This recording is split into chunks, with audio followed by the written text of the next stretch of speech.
Welcome to our annual three-ring meeting, and I'm glad that so many of you are here despite the rescheduling of this event. My name is Rhea DeStefano, and I'm one of the 10 directors at the WCG and host for this evening in the Textile Ring. We have 15 minutes for each of the three talks lined up tonight, with a few minutes for questions after each talk.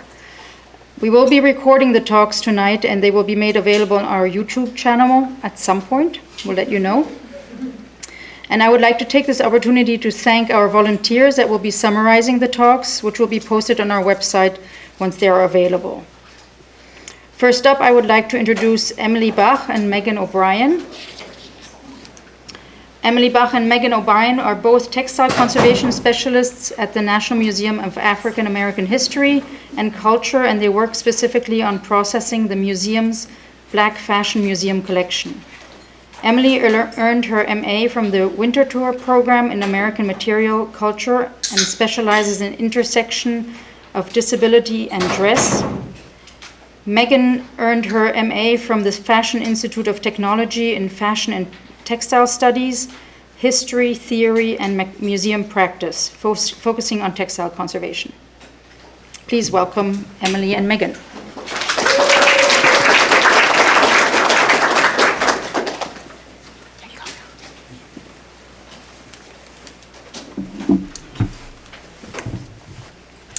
Thank you for attending our presentation about the variety of storage mounts we've crafted for the National Museum of African American History and Culture, which we will refer to as NAMAC throughout the presentation.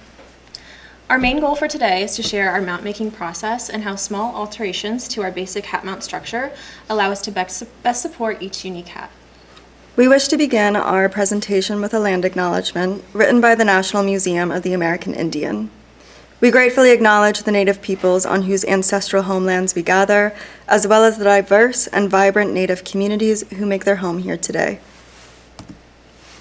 In our roles as conservation textile specialists, we are dedicated to the processing and rehousing of the Black Fashion Museum collection, which we will often call BFM. The Black Fashion Museum was founded by Lois K. Alexander Lane, a remarkable woman whose visionary work promoted and preserved African American fashion. In 1966, she established the Harlem Institute of Fashion, and in 1979, she opened the Black Fashion Museum. She traveled across the country collecting garments created by Black designers, and the collection also includes theatrical costumes and outfits worn by well-known African Americans. In 2007, Alexander Lane's daughter donated the Black Fashion Museum collection, which amounts to over 2,000 objects, to NAMAC. Our current BFM collection project seeks to continue Alexander Lane's work to promote and preserve these wonderful garments and their stories, making them accessible to current and future generations. As the team members responsible for rehousing, one of our primary goals is to create mounts that double as permanent storage and as travel containers for the objects when they move between our off-site storage and the museum here in DC. Since the project began a little over a year ago, we have processed and rehoused over 250 hats and have prototyped various types of storage mounts. In the next slides, we'd like to share some of our storage solutions and mount making steps with you all. To explain the factors that must be considered when creating custom housing, it's helpful to understand the basic structure of most hats. The crown, brim, and circumference of the inner band or sweatband will be the most influential to the shape of your mount. This is the most support should be placed around the inner band. This is where you want to create positive pressure, enough pressure to hold the hat in place, but not enough to change the shape or make it difficult to replace or remove. And when the inner band is given sufficient support, the crown should only require light support. Here are some examples of the basic mounts that we have created, including a photo of a mount inside a box with all of its different elements labeled. These are based on prototypes that Laura Mina, NAMAC's textile conservator, developed with Tayanan and Lisa Stockybrand, who are both textile specialists in private practice. This technique is unique in its use of needle felting to achieve a smooth shape on the mount surface. The posts on which the mounts are inserted were also developed by Yanan. These three-sided posts provide max stability for their mounts, which we'll talk about soon.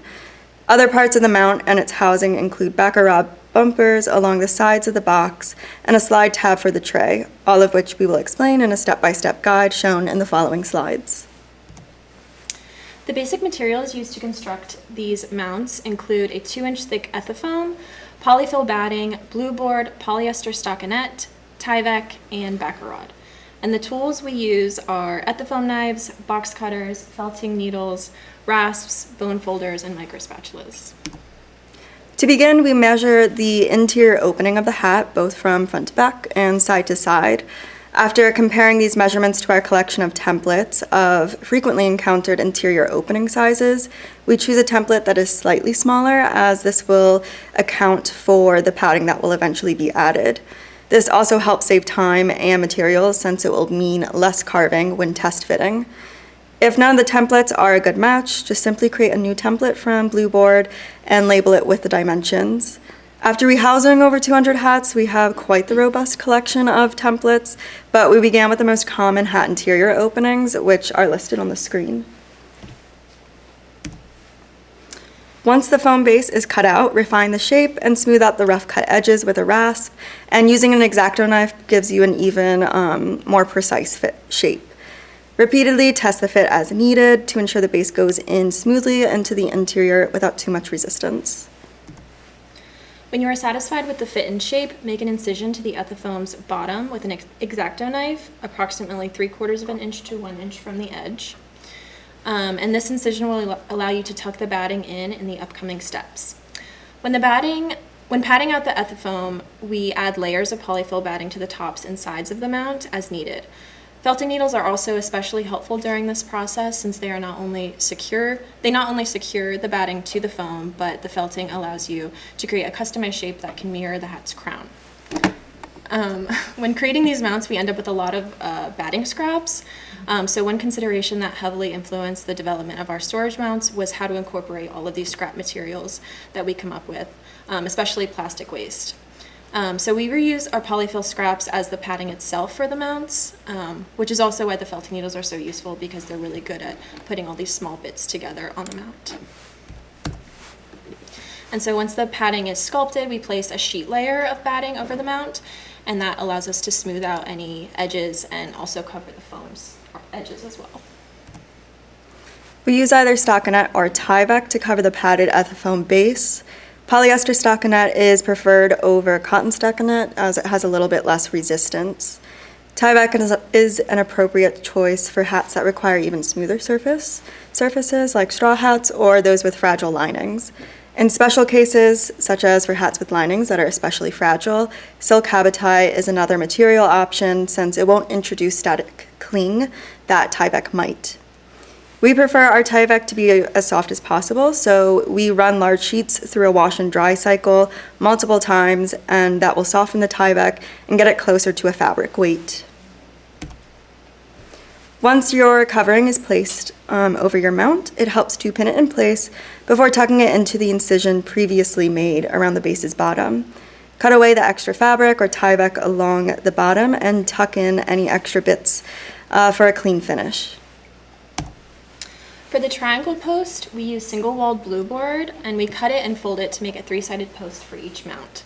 The top edge of the post is inserted into the bottom of the foam base, and the bottom edge is folded to create 3 feet, which are then glued to the tray with hot melt adhesive. And depending on the type of hat and where most support is needed, these posts can be angled to create a slight tilt. And the triangle shape offers max support and allows us to make use of blue board scraps, of which we have no shortage. And so on the screen is a basic diagram of the posts that we use to show what we use as our base measurements, but these can obviously be altered as needed. All hats are stored in drop front boxes made in a small assortment of custom dimensions by Talus. Drop front boxes with lids are the optimal choice, as they allow for easier handling. Just slide the tray in and out of the box without actually having to touch the object itself. To keep the trays from lifting inside the box during travel, 1/2-inch diameter backer rod is adhered to the left, right, and back walls of the box interior, approximately 1/2 inch from the bottom, and this keeps the tray in place. A small piece of blue board at the front edge of the tray acts as a tab used to easily slide the tray in and out of the box. The tray is then labeled with the object's accession number and any additional handling or mount application instructions. The basic hat mount structure provides a foundation of support, but each hat has its own unique support requirements. And so through trial and error, prototyping, and streamlining, we have developed variations of the basic hat mount structure for hat constructions that frequently appeared, such as brims and visors, hats with components, detached elements, headbands, and bonnets. In the following slides, we will detail the process of rethinking and reworking the basic hat mount structure to accommodate these. One of the most common adaptations we've incorporated is added support for brims and visors. Attached to the straw hat's brim is an arrangement of fabric flowers.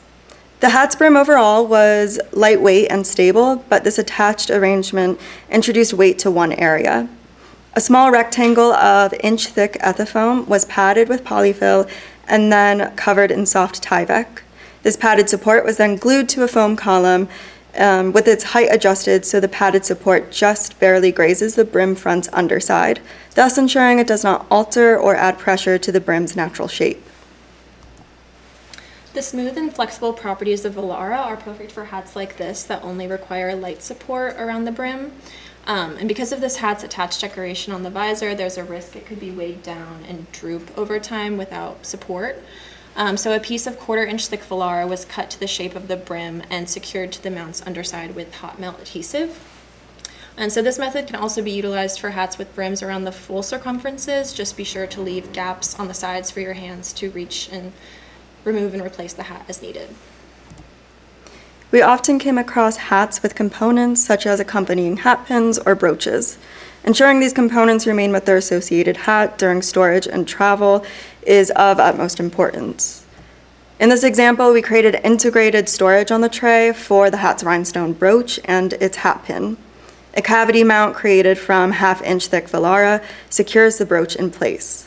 For hat pins, we use a wedge of undyed pool noodle since this is softer and less dense than the 2-inch ethafoam, and it allows the pin to be inserted easily into the wedge. For detached elements such as feathers, rhinestones, ribbon fragments, we use an envelope made of glassine. The glassine allows the element to remain visible and prevents static cling that polypropylene or mylar may introduce. But mylar envelopes are more suitable for detached elements like fabric labels in good condition, as static is not as harmful for something like that. And so additionally, the clear mylar allows researchers to view the front and back of the object without having to actually remove it from its envelope. And we use photo corners made of permalife paper to hold them in place, and they're flexible enough to remove and replace the envelopes as well. An example of this envelope can be seen with this 1950s headband. Several of its decorative feathers have detached over time from the headpiece because of its degrading adhesive. These feathers were placed in a glassine envelope that was long and wide enough to comfortably hold the feathers without crushing or altering their shapes. Mounts for headbands often offer the best support when the ethafoam base is oriented vertically, almost like a face. The ethafoam is carved to mirror the headband shape, and the bottom is cut flat to accommodate for the triangle post. And because bonnets like this one are size adjustable, it's best to gauge the size of a mount by placing it on a mannequin head and noting where it wants to fall naturally, and then using those measurements to form your base. So that will help you determine how wide and long it should be.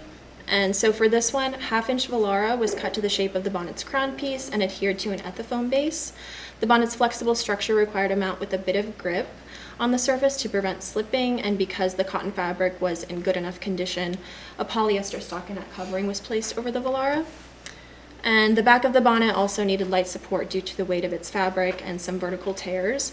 So a sloping support made of scored blue board covered in Volara was used to provide sufficient support for this fragile area. Though this presentation has been focused solely on hats, we have found that the principles of basic storage mount construction can be applied to a wide variety of accessories, such as purses and shoes, which we've encountered. We hope that you can apply some of these techniques to create your own storage solutions within your own work.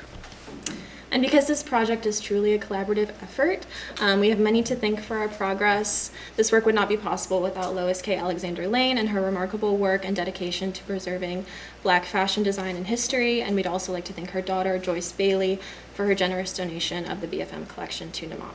We owe much to Tayanan and Lisa Stockybrand for their ingenious storage prototypes. And lastly, we would like to thank our supervisors, Laura Mina and Cassandra Giroux, and the rest of our wonderful BFM team, including Julie Goodwill, Dantes Henderson, Zoe Taylor, Megan Jenkins, Amy Muth, Leah Jones, and Allison Tolman. Thank you. Thank you.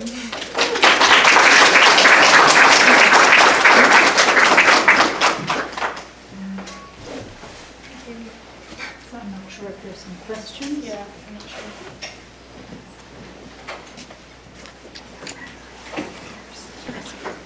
Actually, I was curious, so the hot glue that you use, is there a specific type of hot glue you use, or? Yes, so we use, I have a note of it. It's Good. from Gaylord Archival, so it's the Thermomelt glue. Yes. Pull it It's up. like the I sticks have- are like this long. Oh, wow. Yeah, I have the exact number. So it's Thermogrip 6363 from Okay. Gaylord. So Okay, I was that's just what we wondering if use. there are different types, okay. Yeah. Okay. I don't know if there were any other questions? Okay. Thank you so much. Thank you so Thank much. you.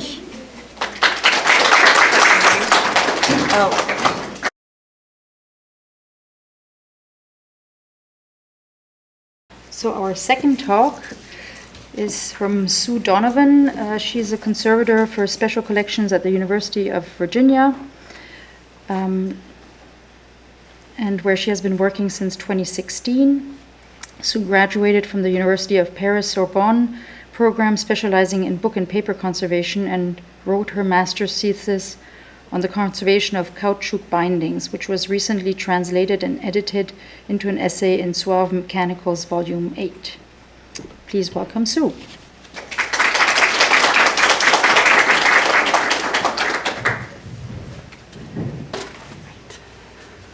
Hi, everybody. I'm Sue Donovan. I'm a book and paper conservator. I'm sorry for that very orange slide. I work at the University of Virginia Library. We have a newly renovated lab in a renovated library, which has just been amazing. I used to have a lab that was like 600 square feet, and so this is just an incredible space. So I just need to talk about like the orange workflow in order to get to the topic that I'm going to talk about today. So basically what happens is, since the lab is in a different library from the Special Collections library, we have an orange flag workflow implemented. So newly cataloged books that need preservation are flagged by technical services staff. And then, for example, if the boards are falling off, or if there's a tear on a map, they are flagged for me and the rest of the preservation staff. And I go collect them, bring them back to the lab, and then we work on them. So as part of that workflow, this book came to me to be triaged. It had its original silk boards, all the edges were gilt, and it was published in 1830. One of our curators recently started collecting items as part of the history of early childhood.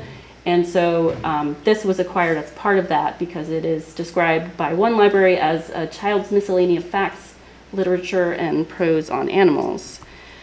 So the main problem was really quite clear. The silk was shattered. The technical services person had flagged it as needing a way to stabilize the silk. All of the silk was missing on the spine except where the motif had been printed, so that the silk had been sort of imprinted into the spine.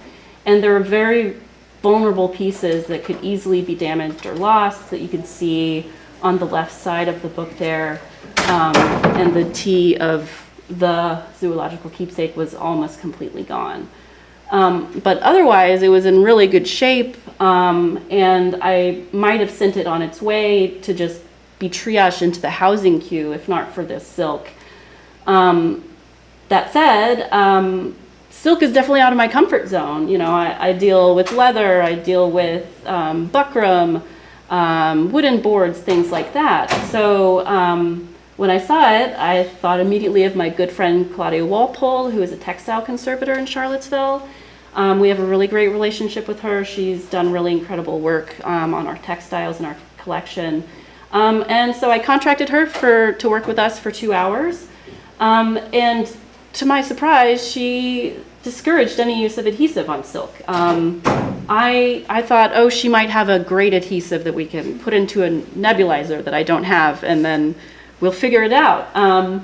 But no, she actually suggested something that she's used for treating many items in our collections before, which is wrapping the item in bobbinet tulle. And I understand that I'm preaching to the choir here. You already know what bobbinet is, but I didn't. So bobbinet tulle is basically a specific type of machine-made tulle that is made in the UK. So I learned that. So she suggested to protect the silk of the book by wrapping it in this bobbinet tulle and sewing it in place around the book. And she brought these 2 different types of tulle for me to try. One was silk and one was 100% nylon. And the silk, to me, although I wanted it to work better because, you know, it felt more abrasive, the weave was a little more open, and it really didn't blend very well with the book itself. Whereas the nylon, although it had a little bit of gentle static, it felt a lot more sympathetic and blended more easily into the silk of the original cover. So in addition to that, along with it being, you know, softer, a finer weave, I thought, oh, it has the potential to be used with the ultrasonic welder, that I could create a seam in the nylon, similar to what we do for wrapping dust jackets at UVA. And UVA has one of the largest dust jacket collections in the world. It's very beige. So I have a lot of experience of putting wrappers onto very damaged, different color brown paper. However, that it's made out of a plastic that is causes an extreme amount of static, and did not want to put that anywhere near the silk. But since I knew how this dust jacket could fit around a book, I thought that we could use this tool to make one. So first I needed to test if my theory would work to make a weld in the nylon. So I lowered the anvil head of the encapsulator, ultrasonic encapsulator, to 2 millimeters. We usually use 3 millimeters. And then I adjusted the amps until I achieved a really nice weld, and that was around between 90 to 95 amps. This is an image of the weld that I made, which was really great. And then what I did was basically I folded the bottom flap and creased it with a heated spatula to make a nice crisp crease. There would be no welds on the sides because we needed to get the book into the wrapper without damaging it. And then Claudia brought some embroidery floss to sew around the book. But I wanted to avoid sewing. So it's like, hey, let's explore this quicker option. I'm also the only book and paper conservator in the lab, and I have one technician who works with me 3 days a week. So I was thinking, like, if this happens again, I'd love to have a way to make it a reproducible, something that I can have in the back of my mind in my toolbox. I tried everything. I tried using the heated spatula to spot weld the bits of nylon together where it folded over on the inside of the book. I used every heat implement I had in the lab. I checked the melting point of nylon, and nothing worked. And so finally, I decided to use heat set repair strips. And for this case, we had the brand is called Low Heat Set Tissue, and that worked enough to adhere, essentially to tack the edges around the board so that the tulle wrapper wouldn't fall off. I didn't need it to be strong because the the tacks would fall off if you pull them, but I'm like, no one's pulling them, it's special collections. So it just needed to stay put. And of course, ironically, the time I spent trying to figure out every way to get around sewing, I could have just been sewing. But I got in my head that I didn't want to do it. So, and I'm the only conservator, so I can make that choice. So this is the finished wrapper. You can see there's like a little bit of a kind of mohawk at the top where above the seal, above the weld. And it's really soft, so it didn't bother me, and it doesn't impact the function of the wrapper itself. You can see the heat set welds or the tacks, heat set tissue tacks on the inside of that front cover. And here's the back cover, so you can still see all of the information you need to. And then I also put it into a drop spine box with a printout of what the back cover looks like, so that people don't have to handle it. They can automatically see what the back looks like. And also, it was the nylon tool made it quite slippery also. So that was another reason to just sort of focus on putting it in a box, as well as using the tool to prevent any kind of loss of the silk itself. So overall, I thought it was a really interesting project. I really enjoyed it. It was nice to use my brain and to talk to the textile conservator. Maybe after all, I didn't need to use the ultrasonic welder, but I felt really clever. So it was really fun, and I appreciate being here and being able to talk to a group of textile people about it. So you might not need this information. You do textiles all the time. But I hear that Lawrence, who works at Duke Reed's Textiles, is able to send a sample booklet if you're interested. And this is the heat set tissue information. We purchased it from Hiromi, but it's actually quite expensive. It's $22 a sheet, and it's like an 8.5 by 11 sheet, so it's pretty expensive. So thank you. I really enjoyed this, so thanks so much.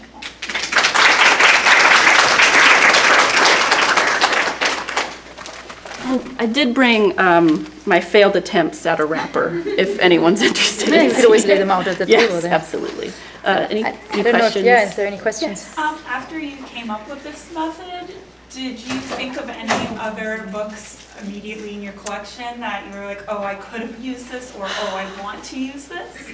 No, I've never seen one of these silk bindings come through, but now I will definitely have it in my toolkit for the future, for sure.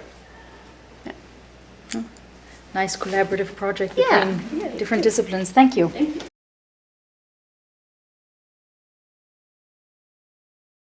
Okay, next I'm going to be introducing Kaitlyn and Katherine. Kaitlyn Monroe is an associate textile conservator at Caring for Textiles, originally joining the team in 2014. She has worked on many projects during her time at Caring for Textiles, including collaborative conservation treatments with DC area museums and institutions, such as Hillwood Estate Museum and Garden, Smithsonian American Art Museum, National Museum of the Marine Corps, and the Valentine Museum. Some other highlights are projects overseas, including the conservation of clothing at a genocide memorial site in Rwanda, and a survey of the historic academic regalia at the Webb Dubois Memorial Center in Ghana. She has a special interest and skill set in the conservation and display of historic dress. Kaitlyn is currently serving as a director and videographer for the Washington Conservation Guild right now. She has a Master's of Fine Arts in Costume Design and Technology from the University of Cincinnati. And Katherine Hill McIntyre is an assistant textile conservator at Caring for Textiles and has worked on many exhibitions and projects for local institutions such as multiple Smithsonian Institution museums, Hillwood Estate Museum and Gardens, Dumbarton Oaks, and private clients. She has worked in the museum field since 1999, and her experience includes collection care positions with Dumbarton Oaks, the Brooklyn Museum, Atlanta History Center, and the American Revolution Institute of the Society of Cincinnati. She currently performs treatments, storage improvements, and mount clothing and textiles for exhibits. She is co-founder of the 12,500 member Facebook professional networking page, Fashion Historians Unite, and is an active member of the Smithsonian Women's Committee. She has an MA in Fashion and Textile Studies from the Fashion Institute of Technology, focusing on costume and textile history, exhibition planning, object mounting, and conservation. Please welcome Kaitlyn and Katherine.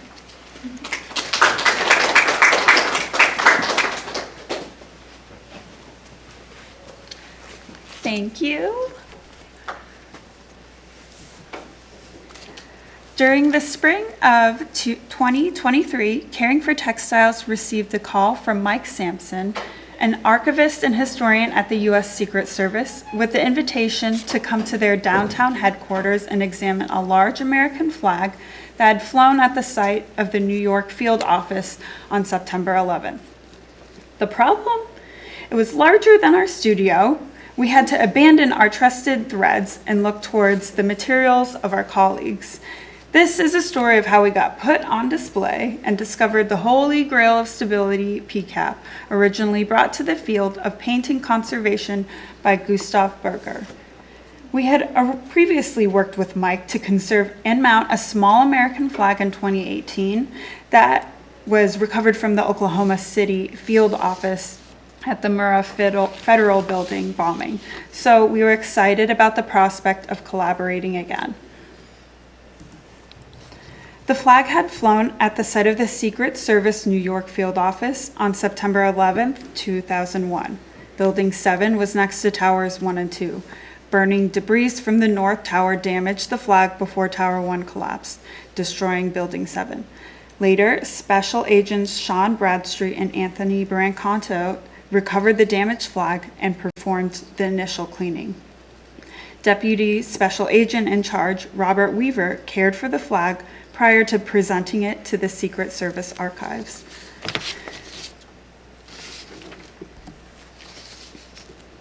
During our initial consultation, Mike explained that there was a desire to display the flag in the central atrium of the Secret Service headquarters. So this goal was kept in mind during our assessment.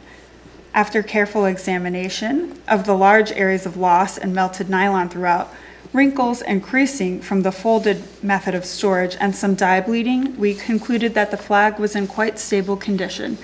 Areas without structural damage were stable and intact. The nylon fabric was stable. The flag had been previously cleaned in an unknown manner by the agents who recovered it. So there was very little surface soiling, and our main concern was properly supporting the large areas of loss so the flag could be displayed vertically.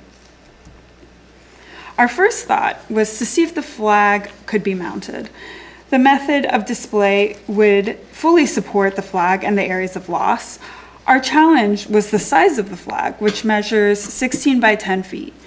Mike and I took a walk through the building to see if it would be possible to treat and mount the flag at an off-site location and then bring it back to the headquarters. In the photo, you can see Mike standing in our smallest doorway on the path we took, and it was quite a bit smaller than what we would need to bring our mounted flag through.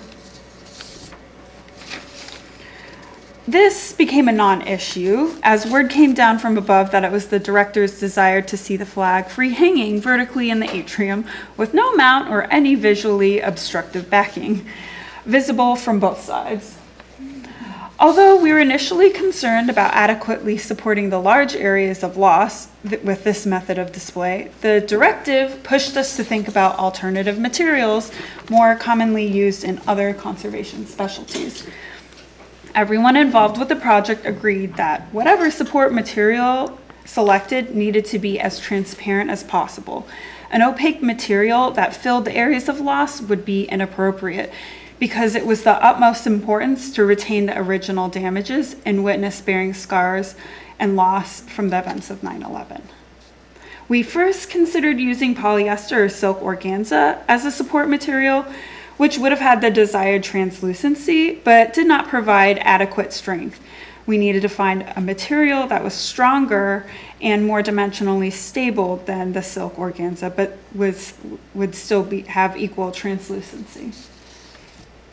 Our solution came in the form of PCAP monofilament polyester screen cloth, a decision inspired by our painting conservation colleagues. PCAP could support the weight of the flag, would not wrinkle or collapse. When the flag is hoisted up vertically, the PCAP fill areas appear as nearly invisible as sheer areas, and they read as authentic holes. They do not read as big blocks of color patches, and they visually blend in and recede. With our selected materials in hand, our next obstacle was coordinating the workspace. There was not enough physical room in the Caring for Textile studio to comfortably treat the flag. We inquired if there was space at the Secret Service archives or elsewhere on site and asked Mike what a possible solution could be.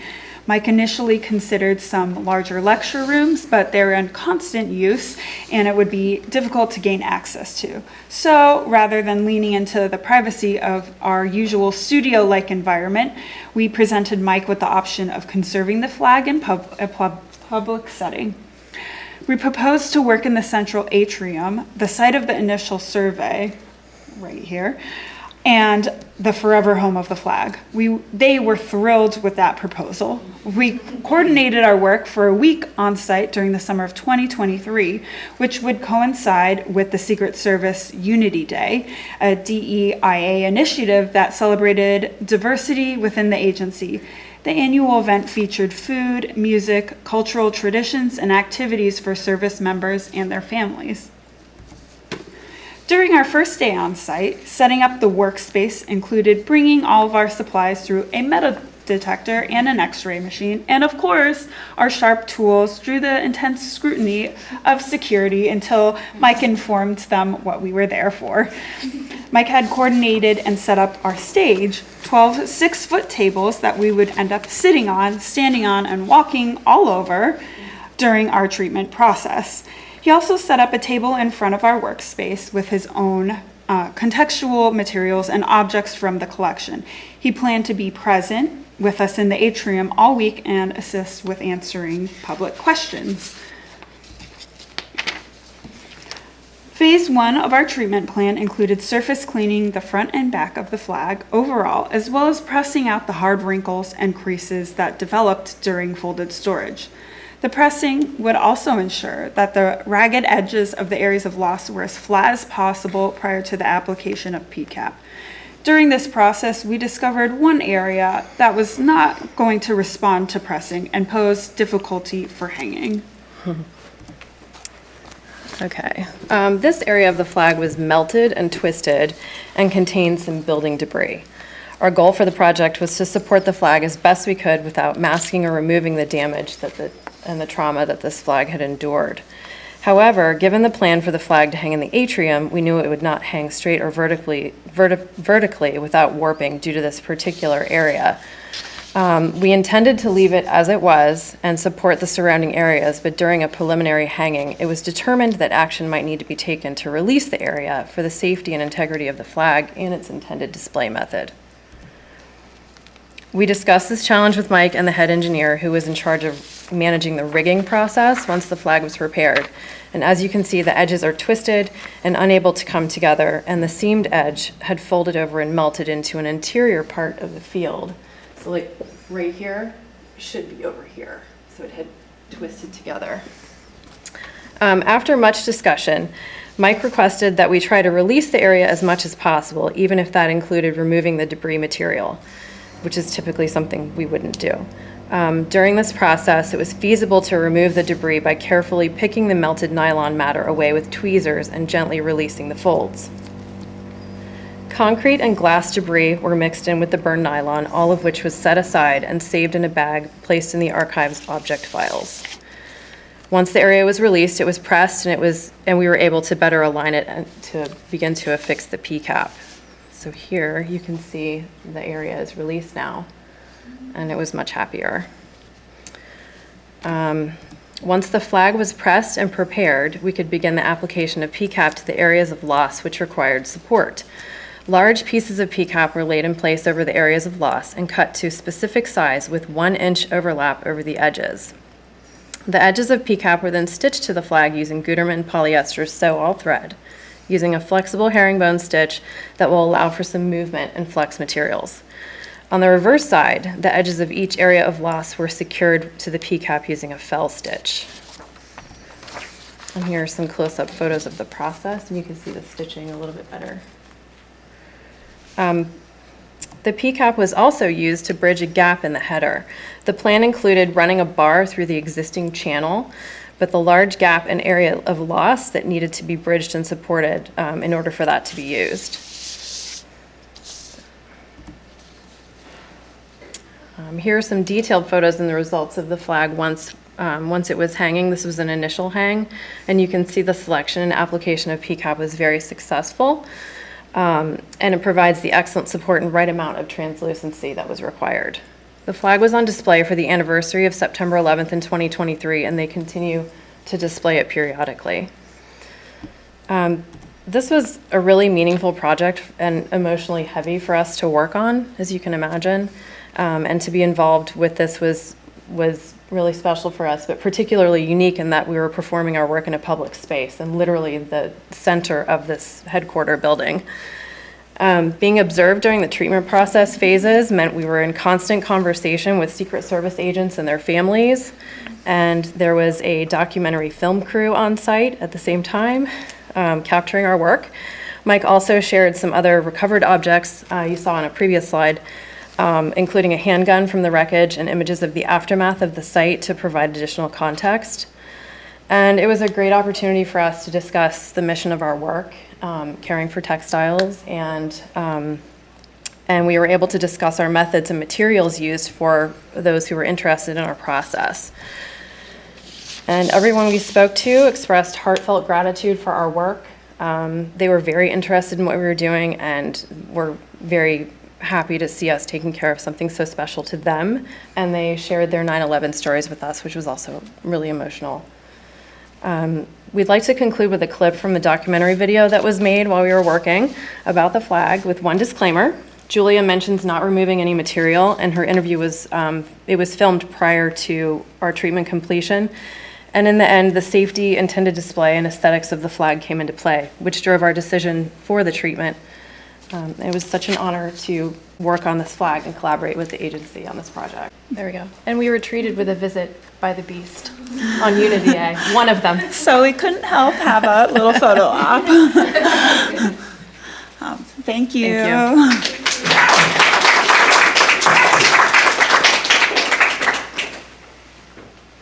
Thank you. Thank you. Any questions?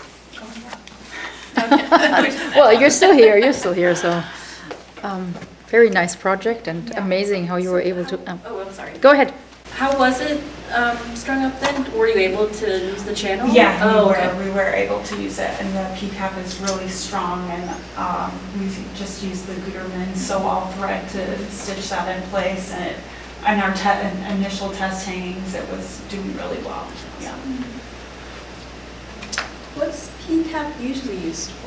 As far as I know, it's for paint lining paintings. Typically, and I don't know, some paper conservators use it with washing. Is that Yeah, right? with for leaf casting as an intermediate layer. So- Right. It's very useful. Yeah, it's a very tight weave, right? Yeah, and very tight. and it doesn't distort. Yep. So Yeah.